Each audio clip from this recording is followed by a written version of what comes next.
Ever since 2017, Nebraska Farm Bureau has released our annual trade report. And really, the idea of when we started doing this and what this has turned into is really a highlight, a yearly highlight of the importance of trade to farmers and ranchers across the state, but also to Nebraska's agricultural economy. What we really try to focus in on and what we try to show is the ranking side. Again, just the percentage of how big the agricultural trade complex is in the state of Nebraska. And we really try to provide this for farmers and ranchers, our farm and rancher members, lawmakers, decision makers really across the state. And it's become very, very popular. What our new report this year, and the way we've done this, is they always kind of take a look backward. And that's just the way the USDA numbers work. And we were delivered these numbers a little bit later this year. And so what we're looking at is 2023.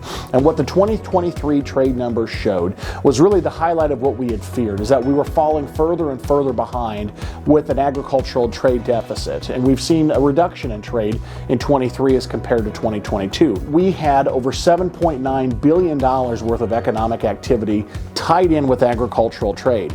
Now that's a $2 billion decrease from what we actually had in 2022. Again, highlighting the fact that we have had 4 years of really a failure of trying to move the ball forward at all in agricultural trade policy or trade policy in general. Working further down on the report, and what we've seen is that some of the same counties that have led in ag trade really have again come to the top again. Counties like Phelps County and Cumming County really coming to the top in terms of the value and of the products that they produce there. So Nebraska is obviously the top cattle exporting state in the country, and so Cumming County really focuses in there, and you can see if you look at the whole report, you'll be able to see where those cattle-heavy counties are. They really lead the way. But then also you have Phelps County, a big corn and soybean county, really another leader in terms of what and the real impact of what trade has for agriculture in the state.